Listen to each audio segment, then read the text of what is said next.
वर्ष 1952। दोस्तों ये वही साल है जब बिहार में पहली बार विधानसभा चुनाव हुआ था। इन दिनों बिहार में विधानसभा चुनाव चल रही है। जब ये वीडियो मैं आपको दे रहा हूं तो आज की बात करें तो आज पहले चरण का मतदान हो रहा है। 18वीं विधानसभा की चुनाव आयोजित हो रही है, दो चरणों में आयोजित होना है। पहला तो आज 6 नवंबर को हो रहा है, अगला होगा 11 नवंबर 2025 को। और परिणाम आएगा यानी कि जो रिजल्ट आएगा वो 14 नवंबर को। अब एग्जाम स्वरूप कई सारी चीजें, कई सारे प्रश्न एक्चुअली में बहुत ही इंपॉर्टेंट यहां से हमें समझ में आती है जो आपके एग्जाम में पूछा जा सकता है।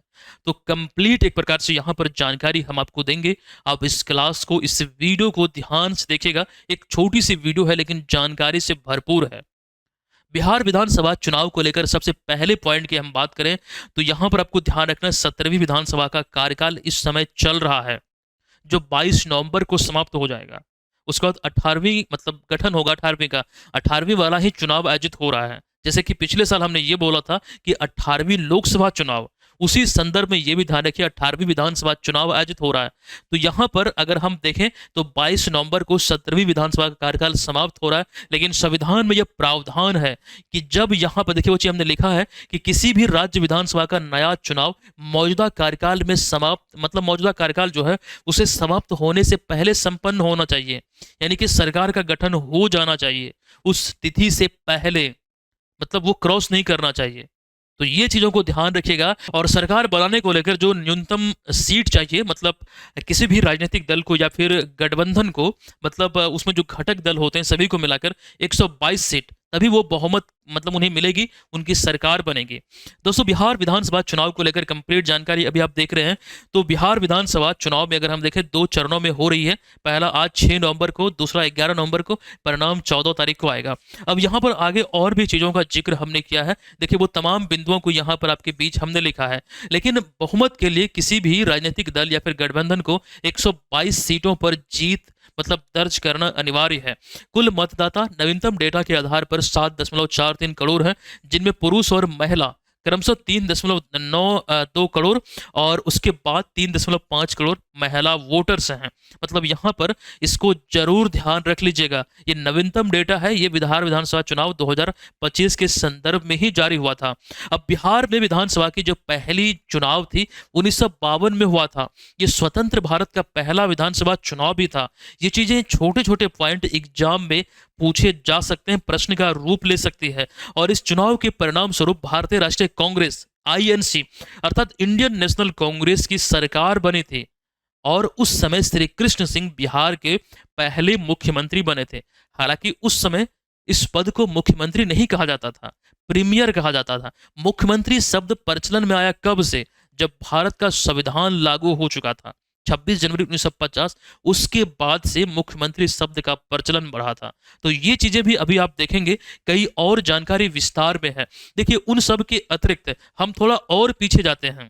भारत सरकार अधिनियम 1935, जब प्रांतीय मतलब विधानसभा का गठन हुआ था, तो इसी दौर में मतलब यही दौरान 2 वर्ष पश्चात 1937 में बिहार में विधानसभा का गठन हुआ था। वो जिक्र यहाँ पर हमने किया है, काफी इंपॉर्टेंट है, ये डेट वगैरह ध्यान रखिएगा। फिर इसी दौरान 23 जुलाई 1937 को राम दयालु सिंह बिहार विधानसभा के पहले स्पीकर यानी कि पहले अध्यक्ष बने थे। वो जिक्र यहाँ पर किया गया है। इसके बाद एक पॉइंट ये ध्यान रखिएगा, वे मुजफ्फरपुर जिला के रहने वाले थे। वे एक फ्रीडम फाइटर थे, स्वतंत्रता सेनानी थे। बात यहाँ पर बिहार विधानसभा स्पीकर की हम कर रहे हैं तो वर्तमान में कौन है? तो भाजपा के नंदकिशोर यादव इस समय बिहार विधानसभा के स्पीकर हैं। क्लियर है? लेकिन यहीं पर हम नहीं रुकेंगे, और भी चीजों को हम देखेंगे। लेकिन उससे पहले अगर बिहार में सीटों की अगर हम बात करें, एक नजर इसको हम देख लेते हैं, क्योंकि कई बार यहां पर कई लोगों को कंफ्यूजन होती है। देखिए बिहार में हाउस ऑफ द पीपुल यानी कि लोकसभा की 40 सीटें हैं, ये बच्चा बच्चा जानता है। राज्यसभा की 16 सीटें, विधानसभा की यानी कि लेजिस्लेटिव असेंबली की 243 और विधान परिषद यानी कि लेजिस्लेटिव काउंसिल की 75 सीटें हैं बिहार में। और इसको रट लीजिएगा, काफी इंपॉर्टेंट है, कई बार ये पूछा जाता है। ये चारों मतलब कंफ्यूजन का शिकार आप हो सकते हैं। अगर इंटरव्यू में आपको पूछ लिया गया और एक बेसिक सा बात आप नहीं बता पाए तो बड़ा अफसोस होगा और शर्मिंदगी भी महसूस होगी। अब आगे देखिएगा, यहाँ पर हमने देखा कि 1935 में जब भारत सरकार अधिनियम पास हुआ, जिसके तहत भारत में पहली बार प्रांतीय प्रशासन की शुरुआत हुई थी। ये वो दौर था जब भारत में प्रांतीय प्रशासन की शुरुआत हो रही थी, और इसी के तहत 1937 में बिहार विधानसभा जब चुनाव हुआ था, कांग्रेस पार्टी ने बहुमत हासिल की। परिणाम स्वरूप डॉक्टर श्री कृष्ण सिंह बिहार के पहले निर्वाचित मुख्यमंत्री बने, और उस समय मुख्यमंत्री को प्रीमियर कहा जाता था। यही तो अभी हम बोल रहे थे आपको, ठीक है। और मुख्यमंत्री शब्द का जो प्रचलन है, भारतीय संविधान लागू होने के बाद 1950 के बाद से प्रचलन में आया था। और ये चीजें काफी इंपॉर्टेंट है। एक कंफ्यूजन होता है लोगों को, जो श्री कृष्ण सिंह की बात कर रहे हैं तो कई स्रोत में सिन्हा आपको देखने को मिल सकता है। तो कंफ्यूजन को दूर कर लीजिए, आज के बाद कंफ्यूजन नहीं होगा। जो आधिकारिक रिकॉर्ड है वहां पर इनके लिए सिन्हा शब्द का प्रयोग किया गया है दोनों एक ही, मतलब नाम कहीं कहीं पर ये आपको अलग देखने को मिल सकता है।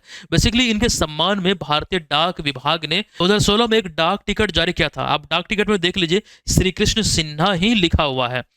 तो ये चीजों को ध्यान में रखना अति आवश्यक है। कुछ बिंदुओं पर और हम चर्चा करेंगे, उसको यहाँ पर देख लीजिए। क्योंकि बिहार विधानसभा की बात हो रही है, बिहार में विधानसभा चुनाव चल रही है, तो बिहार विधानसभा या फिर विधानसभा से संबंधित रिलेटेड पॉइंट से एग्जाम पूछे, मतलब प्रश्न पूछे जा सकते हैं। तो बिहार में या फिर किसी भी राज्य में जो विधानसभा का जो कार्यकाल होता है, सामान्यतः कितने वर्षों का होता है? 5 वर्ष का होता है। किसी भी राज्य में जो विधानसभा के जो नेता होते हैं, उस संबंधित राज्य के मुख्यमंत्री होते हैं।